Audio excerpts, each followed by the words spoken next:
Многие по ошибке считают Анну Ахматову петербурженкой, но это не так. В 1889 году она родилась в пригороде Одессы, но уже через год ее семья переехала в Царское Село.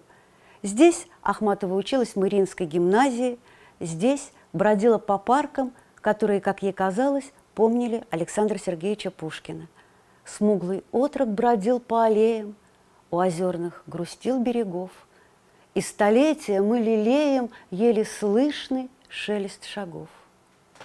И хотя судьба на время разлучила ее с городом Пушкина, в 1905 году она живет в Евпатории, а потом учится в Киеве, в гимназии. Но вскоре она вернулась в Царское Село. В 1910 году она вышла замуж за поэта Николая Гумилева, с которым познакомилась еще раньше, здесь же, в Царском. А в 1912 году семья переехала в Петербург и поселилась в Тучковом переулке в доме номер 17. И об этом у Ахматовой тоже есть стихи. «Я тихая, веселая, жила на низком острове, который словно плод остановился в пышной Невской дельте. О зимние таинственные дни, и милый пруд, и легкая усталость, и розы в умывальном кувшине.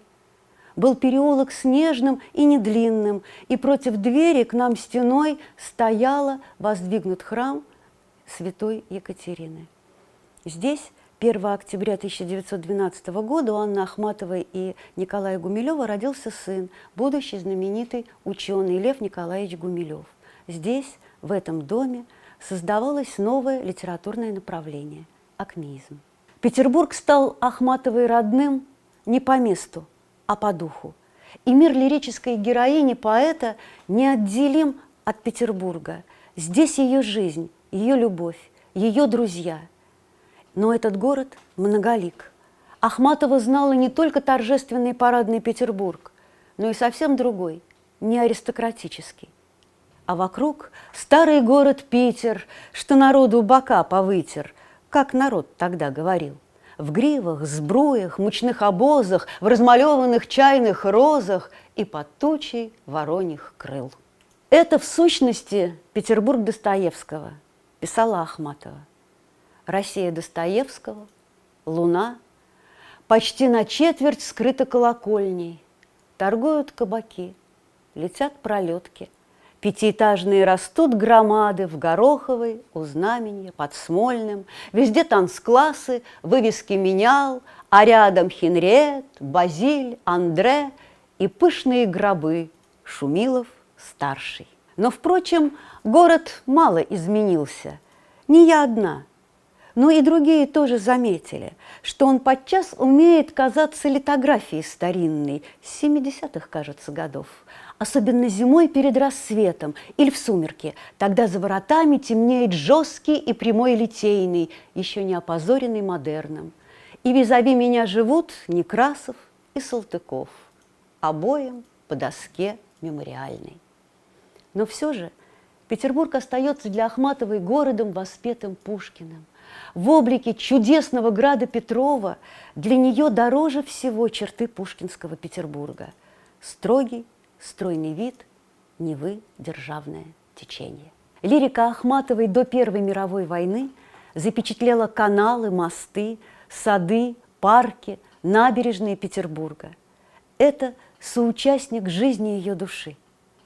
В последний раз мы встретились тогда на набережной, где всегда встречались. Была в Неве высокая вода, и наводнения в городе боялись.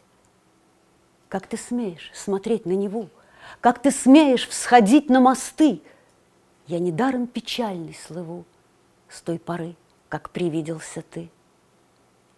Память о солнце в сердце слабеет, желтеет трава, ветер снежинками ранними веет, едва-едва. В узких каналах уже не струится, стынет вода.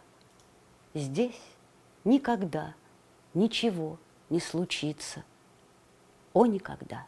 В 1912 году на Итальянской улице в подвале старинного дома, недалеко от Михайловской площади, открылось литературное кабаре «Бродячая собака». Расписали этот подвал известные художники – Судейкин, Сапунов, Белкин, Кульбин и другие. И эта роспись запечатлена Ахматовой. По стенам цветы, и птицы томятся по облакам. Над входом, когда посетитель уже спускался на 14 ступенек вниз, находилась собака с колокольчиком на шее, а лапа собаки лежала на театральной маске. Да, я любила их, те сборища ночные, на маленьком столе стаканы ледяные, над черным кофе пахучий тонкий пар, камина красного тяжелый зимний жар, веселость едкую литературной шутки и друга первый взгляд, беспомощный и жуткий. В 1913 году Анна Ахматова написала небольшой цикл из 2 лирических стихотворений «Стихи о Петербурге». В первом стихотворении она создает образ Сенатской площади, ставший уже традиционным для русской литературы. И в то же время эта площадь необычная. Вновь Исааки в облачении из литого серебра.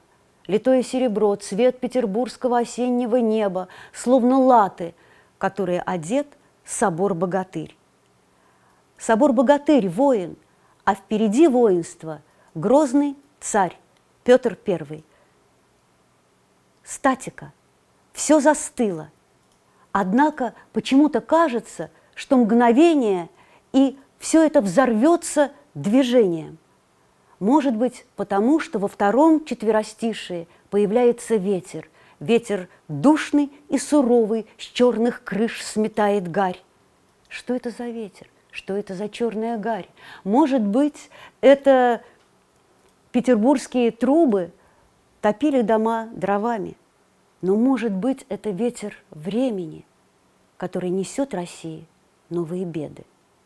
И в написанной гораздо позже поэме «Без героя» Ахматова вспоминает: «Крик петушиный нам только снится, за окошком Нева дымится, ночь бездонна и длится, длится петербургская чертовня, в черном небе звезды не видно, гибель где-то здесь очевидна, но беспечно, пряма, бесстыдна маскарадная болтовня». Некоторая бесшабашность, вольность, возможно, и вызывает в стихотворении недовольство застывшего в неподвижности государя при жизни, не избегавшего маскарадных развлечений.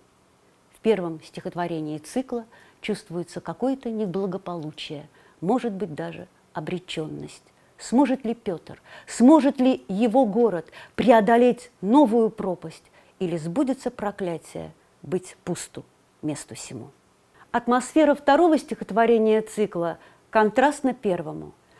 В первом – имперская мощь, во втором – личные чувства и переживания. Как не вспомнить конфликт пушкинского «Медного всадника». Если в первом стихотворении все застыло в тревожном ожидании, ритм словно ушел в самих персонажей, то во втором стихотворении сердце героини бьется ровно, мерно.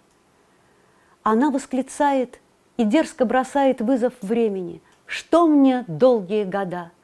Потому что все, что происходит с ней, остается здесь, в этом городе. Ведь подаркой на Галерной наши тени навсегда. Миг чудес, возможных только в Петербурге, становится самым прочным обручальным кольцом. И напряженность мгновений и переживаний настолько велика, что утоляет любовь как жажду. И героиня теперь говорит о духовном единении. Возможно, поэтому завтра лучше, чем вчера, поскольку пережиты все земные томления. Остается только душа и вечность. И действительно, Петербург стал для Анны Ахматовой колыбелью творческой. Петербург, в котором определилась ее судьба, судьба как великого русского поэта. И об этом она тоже рассказывает в своих стихах.